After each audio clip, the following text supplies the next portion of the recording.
अस्सलाम वालेकुम dear student, आज यहाँ पे हम इस वीडियो लेक्चर में C++ में डिफरेंट डेटा टाइप्स को डिस्कस करने जा रहे हैं कि C++ में बेसिकली हमारे पास कितने टाइप्स का डेटा पॉसिबल है और हम इसको किस तरह स्टोर करते हैं।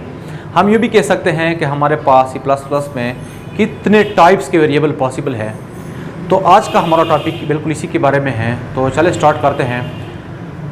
तो यहाँ पे मैंने लिखा है डेटा टाइप्स इन C++। जिस तरह भी मैंने जिक्र किया कि डेटा टाइप्स की जगह हम लिख सकते हैं कि टाइप्स ऑफ वेरिएबल्स, क्योंकि हमारे पास जो भी डेटा होता है C++ में इसको हम मेमोरी में वेरिएबल में स्टोर करते हैं। तो हमारा टॉपिक इस तरह भी है कि हमारे पास C++ में कितने टाइप्स के वेरिएबल पॉसिबल है। तो यहाँ पे मैंने लिखा है हमारे पास C++ में वेरिएबल्स की 3 कैटेगरीज है। फर्स्ट को हम कहते हैं प्रिमिटिव या बेसिक डेटा टाइप। प्रिमिटिव या बेसिक डेटा टाइप को हम यहाँ पे डिटेल के साथ देखेंगे। इसके बाद सेकंड पे हमारे पास आता है derived data types. Derived data types basically वो डेटा टाइप्स होते हैं, वो वेरिएबल्स होते हैं जो कि हम बेसिक से बनाते हैं, यानी ये हम डिराइव करते हैं बेसिक से। इसमें फिर हमारे पास आता है पॉइंटर, एरे वगैरह वगैरह। इसको हम कमिंग वीडियो लेक्चर में डिटेल के साथ देखेंगे। थर्ड हमारे पास जो डेटा टाइप पॉसिबल है उसको हम कहते हैं यूज़र डिफाइंड। यूज़र डिफाइंड में फिर हमारे पास क्लास आता है, स्ट्रक्चर, यूनियन और साथ साथ इनोमिनेटर वगैरह।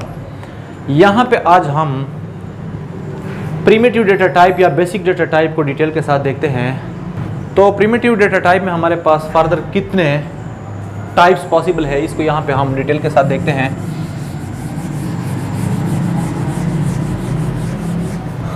तो बेसिक या प्रिमिटिव डेटा टाइप में फर्स्ट ऑफ ऑल हमारे पास आता है इंटीजर।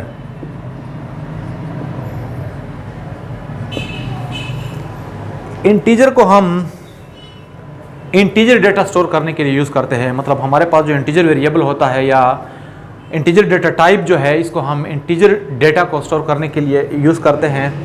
इंटीजर डेटा बेसिकली हमारे पास वो डेटा होता है जिसमें कोई फ्रैक्शन पार्ट नहीं होता। यह हमारे पास पॉजिटिव भी पॉसिबल है और साथ साथ नेगेटिव भी, जिस तरह -15, 17, 200 एंड सो ऑन। तो ये जो डेटा है इसको हम कहते हैं इंटीजर डेटा। और इंटीजर डेटा को स्टोर करने के लिए हमारे पास जो वेरिएबल यूज़ होता है उसको हम कहते हैं इंटीजर वेरिएबल। इसको हम किस तरह डिक्लेयर करते हैं वो ज़रा देखें। तो इंटीजर वेरिएबल को डिक्लेयर करने के लिए हम लिखते हैं इंट, जो कि कीवर्ड है। इसके बाद यहाँ पे कोई भी वैलिड नेम, मैंने यहाँ पे लिख लिया ए। तो ये जो स्टेटमेंट है इसको मैं प्रीवियस वीडियो लेक्चर में भी जिक्र कर चुका हूँ। इसको हम कहते हैं वेरिएबल डिक्लेरेशन स्टेटमेंट, यानी इसकी मदद से हमारे पास रैम में वेरिएबल बनता है। अब ये जो वेरिएबल है ए, इसका साइज़ कितना होगा ये बेसिकली कंपाइलर पे डिपेंड करता है और साथ साथ तो विंडोज़ पे। तो आजकल हमारे पास जितने भी कंपाइलर है उसमें इंटीजर वेरिएबल 4 बाइट्स का स्पेस ऑक्युपाई करता है। इंटीजर वेरिएबल के बाद हमारे पास नेक्स्ट जो वेरिएबल है उसको हम कहते हैं फ्लोट या float data type. Float data basically या फ्लोट डेटा टाइप बेसिकली हमारे पास ऐसा डेटा स्टोर करने के लिए इस्तेमाल होता है जिसमें हमारे पास फ्रैक्शन पार्ट हो। जिस तरह सपोज कर लिए यहाँ पे हमारे पास एक वैल्यू है 6.8। अब अगर इस 6.8 को मैंने कंप्यूटर में स्टोर करना है मेमोरी में, तो इसके लिए मैं बनाऊंगा फ्लोट डेटा टाइप। और फ्लोट डेटा टाइप बेसिकली हमारे पास इस तरह डिक्लेयर होता है, देखते जाएं। यहाँ पे हम लिखेंगे फ्लोट, इसके बाद कोई भी वैलिड नेम, सपोज यहाँ पे मैंने लिख लिया ए। तो जैसे ही हमारे पास ये वाला स्टेटमेंट एग्जीक्यूट होता है तो मेमोरी में हमारे पास स्पेस रिजर्व होती है ए के नाम से, जिसको हम फ्लोट वेरिएबल कहते हैं। लेकिन पॉइंट नोट कर ले कि यहाँ पे जो फ्लोट वेरिएबल होगा ये 2 पार्ट्स में डिवाइड होगा। ये वाला जो पार्ट है ये भी हमारे पास होगा 2 बाइट, और ये वाला जो पार्ट है ये भी हमारे पास होगा 2 बाइट्स। अब इस फ्लोट वेरिएबल में अगर हम फ्लोट डेटा स्टोर करना चाहें तो कुछ इस तरह स्टोर करेंगे। देखें यहाँ पे मैंने लिख लिया है =6.8। तो ये जो डेटा है इसमें जो इंटीजर पोर्शन है वो इस पार्ट में स्टोर होगा और जो फ्रैक्शन पोर्शन है वो इस पार्ट में स्टोर होगा। तो यहाँ पे हमारे पास हो गए बेसिक डेटा टाइप की 2 कैटेगरीज, यानी इंटीजर और फ्लोट। अगेन पॉइंट नोट कर लें कि इंटीजर में हम ऐसा डेटा स्टोर करते हैं जिसमें कोई फ्रैक्शन पार्ट ना हो, यानी जिसमें इशारिया ना हो, फिर ये पॉजिटिव भी पॉसिबल है और नेगेटिव भी। जबकि फ्लोट में हम ऐसा डेटा स्टोर करते हैं जिसमें फ्रैक्शन पार्ट हो। अब इसमें पॉजिटिव भी पॉसिबल है और नेगेटिव भी। लेकिन साथ साथ ये पॉइंट भी नोट कर ले कि फ्लोट वेरिएबल में हम इंटीजर डेटा भी स्टोर कर सकते हैं इस तरह। सपोज यहाँ पे मैंने लिख लिया 16, तो इंटीजर डेटा को हम फ्लोट वेरिएबल में स्टोर कर सकते हैं। लेकिन अगर हम किसी इंटीजर वेरिएबल में फ्लोट डेटा स्टोर कर ले इस तरह, यहाँ पे मैंने वेरिएबल बनाया है, अब इसमें मैंने स्टोर किया 6.5, तो 6.5 बेसिकली हमारे पास फ्रैक्शन डेटा है, यानी जिसमें हमारे पास फ्रैक्शन पार्ट आ रहा है, और ये हमारे पास है इंटीजर वेरिएबल। तो जब हम यहाँ पे इसको स्टोर करेंगे तो कंपाइलर ऑटोमेटिकली इसको कन्वर्ट करेगा इंटीजर में, यानी यहाँ पे हमारे पास वैल्यू स्टोर होगी 6, और जो 0.5 है ये हमारे पास हो जाएगी स्किप। अब एक और पॉइंट भी नोट कर ले कि इंटीजर की फिर हमारे पास मॉडिफाइड फॉर्म भी है, जिसमें हमारे पास एक आता है short int. Short int basically integer data ही स्टोर करने के लिए इस्तेमाल होता है। लेकिन इंटीजर और शॉर्ट इंट में फ़र्क यह है कि इसका जो साइज़ है वो 4 बाइट है, और इसका जो साइज़ है वो इसका हाफ होगा, मतलब 2 बाइट। अब इसमें जो वैल्यू स्टोर होती है उसकी रेंज भी हमारे पास कम होती है। साथ साथ इंटीजर की एक और मॉडिफाइड फॉर्म भी है जिसको हम कह सकते हैं अनसाइंड।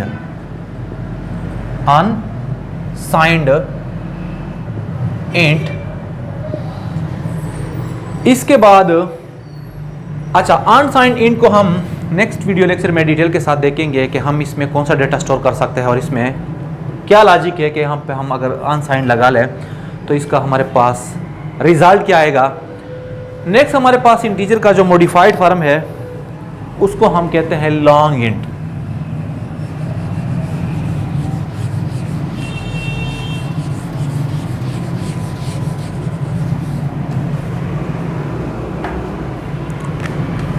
नेक्स्ट हमारे पास क्या है, लॉन्ग इंट।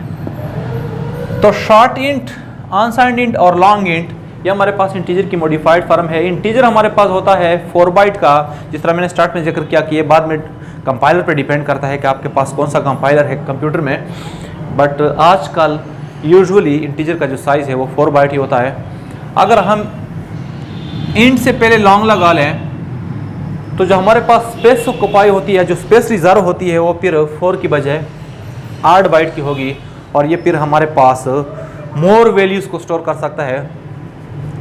तो इन 3 को हम कह सकते हैं मॉडिफाइड फॉर्म ऑफ इंटीजर, जो हमारे पास बेसिक डेटा टाइप है। इस तरह फ्लोट, जिस तरह मैंने अभी जिक्र किया कि फ्लोट हमारे पास ऐसा डेटा स्टोर करने के लिए यूज़ होता है जिसमें फ्रैक्शन पार्ट होता है और इसका साइज़ होता है 4 बाइट।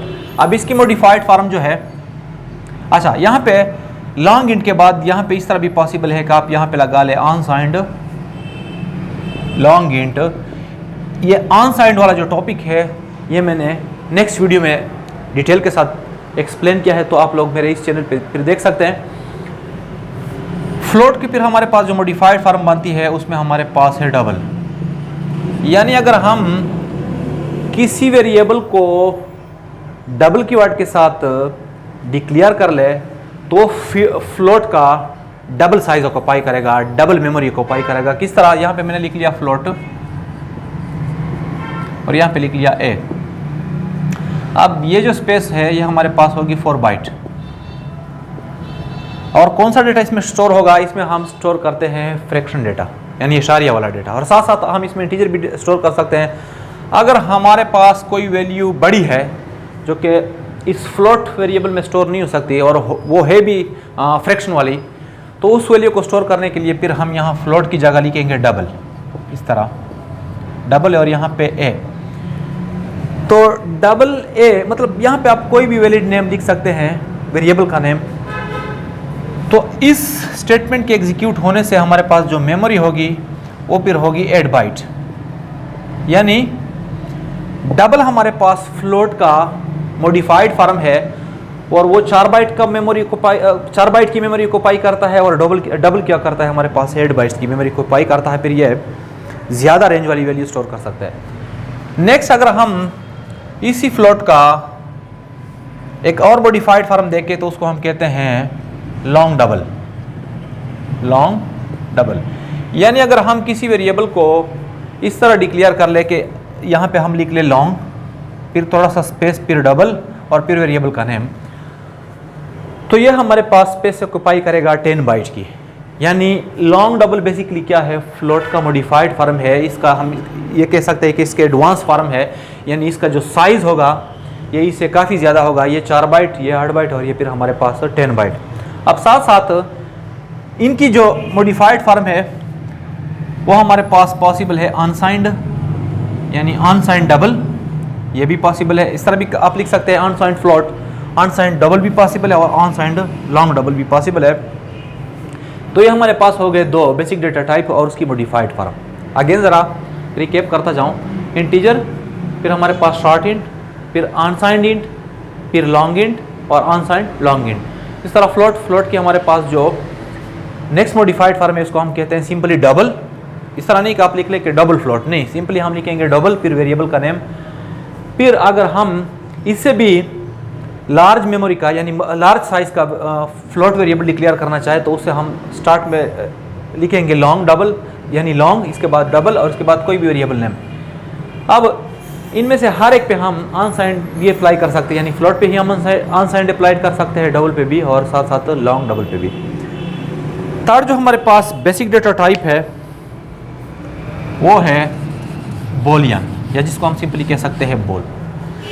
तो बोल वेरिएबल जो है ये डेटा स्टोर कर सकता है, कौन सा वाला, बोलियन डेटा। तो बोलियन डेटा हमारे पास वो डेटा होता है जिसका रिजल्ट या तो ट्रू होता है या फॉल्स, लेकिन C++ में हम ट्रू के लिए यूज़ करते हैं 1 और फॉल्स के लिए यूज़ करते हैं 0। किस तरह बोलियन वेरिएबल को हम किस तरह डिक्लेयर करेंगे, यहाँ पे हम लिखेंगे BOOL, फिर कोई भी वैलिड नेम, यहाँ पे मैंने लिख लिया A। पॉइंट नोट कर ले कि A को जो भी वैल्यू आप असाइन करते हैं इंटीग्रल वैल्यू, वो अगर 0 हो तो ऑटोमेटिकली फॉल्स होगी, और अगर 0 के अलावा कोई भी वैल्यू हो, पाओ नेगेटिव हो या पॉजिटिव, वो फिर हमारे पास कंसिडर होती है पॉजिटिव। तो यहाँ पे मैंने स्टोर किया इसमें वैल्यू 5। अगर मैं इसको यहाँ पे लिख लूँ Cout << A, यानी कंप्यूटर से मैंने कहा कि आप मेरे लिए आप एक ही जो वैल्यू है ये स्क्रीन पे शो कर ले, तो रिजल्ट हमारे पास आएगा यहाँ पे 1, और इस 1 का मतलब होगा ट्रू। यानी यहाँ पे मैंने एक बोलियन वेरिएबल डिक्लेयर किया, इसके बाद इसको मैंने वैल्यू साइन की 5, इसके बाद यहाँ पे हमने वो जो वैल्यू है जो A में स्टोर होगा वो तो है बेसिकली 5, लेकिन जिस तरह भी मैंने जिक्र किया कि कोई भी वैल्यू जो हम बोलियन वेरिएबल को असाइन करते हैं तो वो 0 के अलावा जो भी होगी वो हमारे पास ट्रू कंसीडर होगी, और ट्रू यहाँ पे हमारे पास इक्विवेलेंट है किस चीज़ के, 1 के, तो यहाँ पे हमारे पास स्क्रीन पे आएगा 1। फोर्थ जो हमारे पास वेरिएबल है बेसिक में उसको हम कहते हैं चार वेरिएबल, यानी कैरेक्टर वेरिएबल। तो कैरेक्टर वेरिएबल जो होता है हमारे पास वो कैरेक्टर डेटा को स्टोर कर सकता है। कैरेक्टर डेटा बेसिकली है क्या? कैरेक्टर डेटा हमारे पास वो डेटा होता है जो कि इस तरह सिंगल कोट में बंद होता है, यानी कोई भी कैरेक्टर जो हमारे पास कीबोर्ड पे है उसको अगर आप सिंगल कोट में बंद कर ले तो इसको हम कहते हैं कैरेक्टर कांस्टेंट, और ये जिस वेरिएबल में स्टोर होता है मेमोरी में उसको हम कहते हैं कैरेक्टर वेरिएबल। अब कैरेक्टर वेरिएबल में हमारे पास कैरेक्टर वेरिएबल को हम डिक्लेयर किस तरह करेंगे, यहाँ पे हम लिखेंगे 4 और कोई भी वैलिड नेम, इस तरह मैंने यहाँ पे लिख लिया A। तो इस स्टेटमेंट के एग्जीक्यूट होने से हमारे पास मेमोरी में एक स्पेस बनती है, कितनी साइज की, 1 बाइट की, और ये जो स्पेस है इसमें हम स्टोर कर सकते हैं सिंगल कैरेक्टर। वो फिर हम किस तरह स्टोर करेंगे इसमें, इस तरह देखें, यहाँ पे मैंने सपोज स्टोर किया B। तो ये जो वैल्यू है इसको हम कहते हैं कैरेक्टर कांस्टेंट, और ये जो वेरिएबल है जिसमें हमने ये वैल्यू स्टोर की इसको हम कहते हैं कैरेक्टर वेरिएबल। ये भी पॉइंट नोट कर ले कि हमारे पास कैरेक्टर कांस्टेंट कोई इंटीजर वैल्यू भी हो सकती है, जिस तरह यहाँ पे मैंने लिख लिया 5। इस तरह आप इसको ब्लैंक भी छोड़ सकते हैं, तो जब इसको हम ब्लैंक छोड़ेंगे तो इसको हम फिर नाम देते हैं नल कैरेक्टर। तो कैरेक्टर हमारे पास बेसिक डेटा टाइप में फोर्थ डेटा टाइप है, या जिसको हम कह सकते हैं वेरिएबल। तो ये हमारे पास हो गए 4 बेसिक डेटा टाइप्स C++ में। इसके बाद जो हमारे पास आते हैं उसको हमने नाम दिया डिराइव्ड। डिराइव्ड में फिर हमारे पास आता है एरे, जिसके बारे में मैंने ऑलरेडी वीडियो लेक्चर्स अपलोड किया है। साथ साथ एरे में फिर हमारे पास इंटीजर एरे भी पॉसिबल है, फ्लोट एरे भी पॉसिबल है और साथ साथ करेक्टर एरे भी पॉसिबल है। जिस तरह यहाँ पे मैंने लिख लिया 4A फिर 10, इसको हम फिर कहते हैं करेक्टर एरे या स्ट्रिंग, जो कि इसका डिराइव्ड फॉर्म है। डिराइव्ड के बाद फिर हमारे पास आता है यूजर डिफाइंड, जिस तरह अभी मैंने जिक्र किया, जिसमें हमारे पास इन्यूमरेटर है और साथ साथ उसमें हमारे पास आता है क्लास स्ट्रक्चर वगैरह वगैरह। तो डियर स्टूडेंट, ये था हमारे पास आज का टॉपिक कि C++ में कितने टाइप्स के वेरिएबल पॉसिबल है, या सिंपली हम इस तरह भी कह सकते हैं कि डेटा टाइप्स इन C++। तो उम्मीद है आप लोगों को क्लियर हुआ होगा। तो आज के लिए बस इतना ही। अल्लाह हाफिज़।